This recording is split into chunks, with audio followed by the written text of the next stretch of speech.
Hello guys, स्वागत है आपके अपने YouTube channel daily study tactics में। आज हम एसएससी मल्टीटास्किंग एंड हवलदार का सिलेबस क्या है उसके बारे में आज जानेंगे कि स्कीम क्या है एग्जामिनेशन की।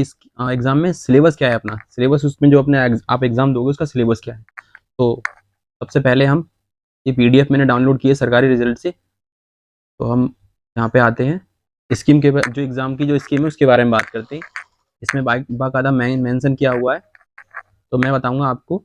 The examination will be consist of a computer based examination, यानी जो आपका एग्जाम होगा वो कंप्यूटर बेस्ड होगा, यानी आपको सीबीटी देना है, यानी कंप्यूटर बेस्ड टेस्ट बोलते हैं, कंप्यूटर बेस्ड एग्जामिनेशन भी बोल सकते हैं। इसमें क्या है, फिजिकल इफिशियंसी टेस्ट, इसमें पैट भी होगा यानी, और फिजिकल स्टैंडर्ड टेस्ट ये पीएसटी होती है जो हवलदार के लिए होगा। यानी इसमें दो कंडीशन दे रखी है, एक हार्ड भी हो सकता है, एक नॉर्मल भी। स्टैंडर्ड तो एक नॉर्मल टाइप का हो गया, वो होगा। ये देखिए, ये नॉर्मल टाइप का होगा, और ये देखिए ये है हवलदार के लिए होगा। हवलदार के लिए फिजिकल स्टैंडर्ड हवलदार के लिए होगा। अब ये नेक्स्ट दे रखा है, the computer based examination will be conduct in Hindi, यानी आपका जो एग्जाम होगा हिंदी में होगा, इंग्लिश में भी होगा, और 13 अलग अलग भाषाओं में भी होगा। तो आप भाषाएं देख सकते हैं, आप यहाँ पे असमी में यूज होगा, बंगाली भी आएगी, गुजराती भी में ही आएगा, कन्नड़ा में भी आएगा, कोंकणी में भी आएगा, मलयालम, मणिपुरी और मराठी, उड़िया, पंजाबी, तमिल, तेलुगु और उर्दू। इन 13 भाषाओं में आपका एग्जाम, 13 भाषाओं में आपका ये एग्जामिनेशन होगा। अब नीचे चलते हैं, इसमें ये और दे रखा है, एक पॉइंट और है इसमें, there shall be no provision for re evaluation re checking of the score, यानी आपको इसमें जो आपका जो स्कोर होगा उसमें कोई रिवैल्यूएशन नहीं होगा, कोई प्रोविजनल नहीं होगा आपको। नो करंट, और इसमें ये एक लाइन और दे रखी है, no correspondence in this regard shall be entertained, यानी आपका जो रीचेकिंग का ऑप्शन है, रीचेकिंग मतलब स्कोर जो आप प्रोविजनल होगा वो उसमें नहीं होगा।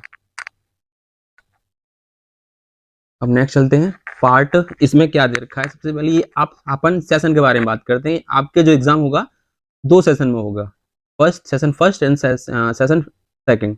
तो सेशन फर्स्ट में दोस्तों देखिए, न्यूमेरिकल एंड मैथमेटिकल की जो एबिलिटी वो आएगा, न्यूमेरिकल और मैथमेटिकल एबिलिटी। ये देखिए 20 क्वेश्चन होंगे, 20 क्वेश्चन होंगे और 60 नंबर होंगे, 20 क्वेश्चन और 60 नंबर, यानी 20 इंटू 3 कर दिए जाएं तो 60 हो रहा है, यानी एक क्वेश्चन 3 नंबर का।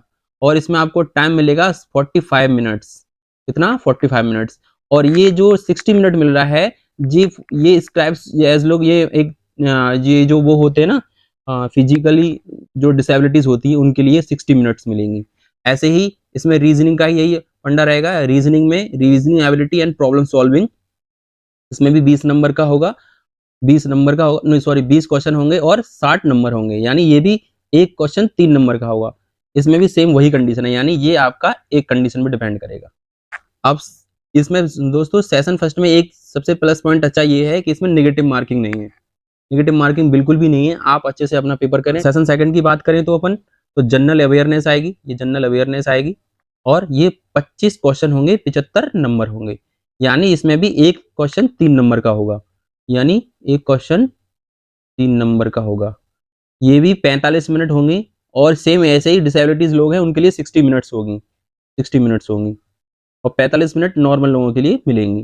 इसमें आपका टाइम कम है, क्वेश्चन भी 1-5 बढ़ा दिए गए हैं, लेकिन आप ध्यानपूर्वक अपना ये टाइम बिल्कुल भी ना खराब करें, और जो आता है वो ही करें, और कोई तुक्का वक्का पे ध्यान ना दें, अपना पेपर अच्छे से करें। क्योंकि एक नंबर, अगर आप एक क्वेश्चन गलत करोगे तो आपका 1 नंबर कटेगा, यानी 1/3 मान लीजिए, 1/3 की नेगेटिव मार्किंग है सेशन सेकंड में। ऐसे ही इसमें एक इंग्लिश की लैंग्वेज एंड कॉम्प्रिहेंशन आएगा, 25 क्वेश्चन होंगे और 75 नंबर होंगे। ये भी सेम ऐसा ही रहेगा जैसा ऊपर वाला है। तो चलते नीचे, क्या ये लाइन बोल रही है, इसको पढ़ते हैं। There will be no negative marking in session first, मैंने आपको बताया था दोस्तों पहले सेशन में कोई नेगेटिव मार्किंग नहीं है, तो डोंट वरी अबाउट इट कि आपको मार्किंग मिलेगी, ये होगा वो होगा, ऐसा कुछ नहीं है। लेकिन बी अवेयर, आपको सेकंड सेशन में आपको नेगेटिव मार्किंग देखने को मिलेगी, जो कि आपको क्वेश्चन गलत नहीं करने हैं, किसी भी कीमत पे नहीं करने हैं।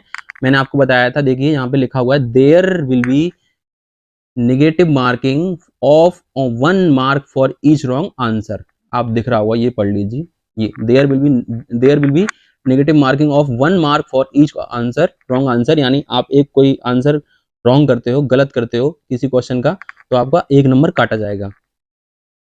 Candidates are therefore advise to keep this in mind while answering the, यानी ये आप अपने जहन में बिठा लें कि आपको कोई गलतियां नहीं करनी है, आप अपना पेपर बहुत अच्छे से करें और जो आता है वही करें। ये नीचे देखते हैं क्या है। अब दोस्तों हम indicative syllabus of computer based examination, अब हम सिलेबस की बात कर लेते हैं कि सिलेबस में आएगा क्या, हम पढ़ेंगे क्या, तो ये भी तो जानना जरूरी है ना। तो हम पहले टॉपिक पे बात करते हैं। ये देखिए पहला टॉपिक दे रखा है न्यूमेरिकल एंड मैथमेटिकल एबिलिटी। इसमें क्या होगा, it will be include question on problem relating to integers and whole numbers. Integer and whole number का एक चैप्टर होता है वो आएगा, एलसीएम एचसीएफ आएगा, एलसीएम एचसीएफ आएगा, डेसिमल आएगा, डेसिमल एंड फ्रैक्शंस, फ्रैक्शन या आपने बहुत पढ़ा होगा फ्रैक्शन जिसको भिन्न बोलते हैं, relationship between number, relationship between number ये भी आएगा, fundamental fundamental arithmetic operation, fundamental arithmetic operations and BODMAS, ये आपने बहुत पढ़ा होगा बोर्ड मास, ये आप तो बहुत छोटी क्लास में ही पढ़ा होगा बोर्ड मास। परसेंटेज आएगा, परसेंटेज भी आपको अच्छे से पढ़नी है, रेशियो एंड प्रोपोर्शनल्स आएगा, वर्क एंड टाइम भी आएगा, डायरेक्ट एंड इनवर्स प्रोपोर्शंस आएगा, एवरेज आएगा, सिंपल इंटरेस्ट आएगी, प्रॉफिट एंड लॉस भी आएगा, डिस्काउंट में से भी कोई क्वेश्चन आएगा, area and parameters of basic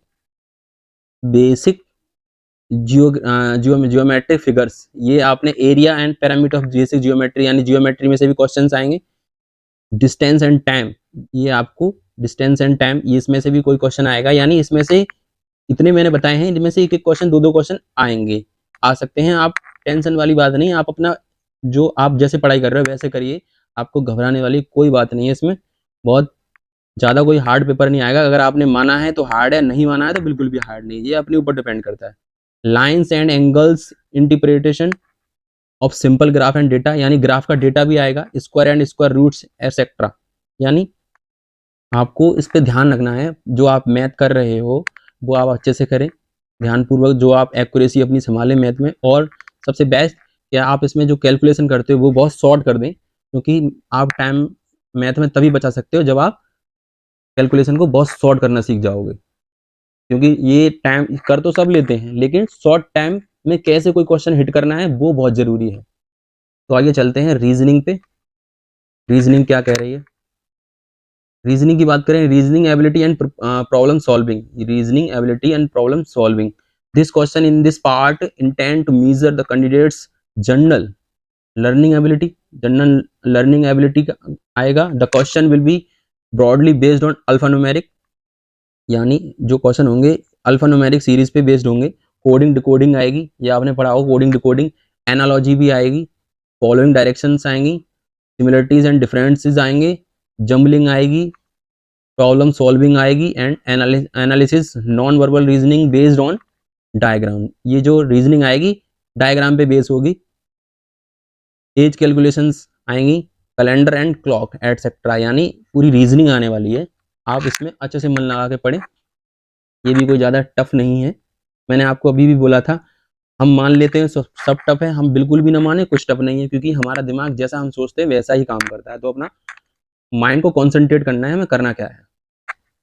अब आते हैं हम जनरल अवेयरनेस पे, जनरल अवेयरनेस होता क्या है आप देख लेते हैं, इसमें क्या सिलेबस आता है, this broad coverage of the test will be on social studies, यानी जो आपका जनरल अवेयरनेस होगा वो सोशल स्टडी पे आएगा, history, geography, art and culture, civics, economics, general science, ये आपने पढ़ी होगी general science, and environmental studies up to 10th standard, आप ये देखिए 10th स्टैंडर्ड, यानी जनरल अवेयरनेस आपका कहाँ तक आएगा, क्लास 10 तक आएगा, तो जनरल अवेयरनेस के बारे में कोई टेंशन वाली बात नहीं है, आपका एक ये सिलेक्टेड है, आपको बताया गया है कि आपका सिलेबस कहाँ तक आएगा, तो आपको 10th क्लास की बुक्स है उसके बारे में आप पढ़ सकते हो, वहां से भी बहुत सारा कुछ कवर कर लोगे। अब हम इंग्लिश की बात करें तो इंग्लिश में क्या दे रखा है, तो दोस्तों इंग्लिश में दे रखा है इंग्लिश लैंग्वेज एंड कॉम्प्रिहेंशंस, तो candidates understanding of the basic of English language, यानी आपकी जो जो जो बेसिक इंग्लिश है, बेसिक इंग्लिश की लैंग्वेज है वो आपको समझनी है।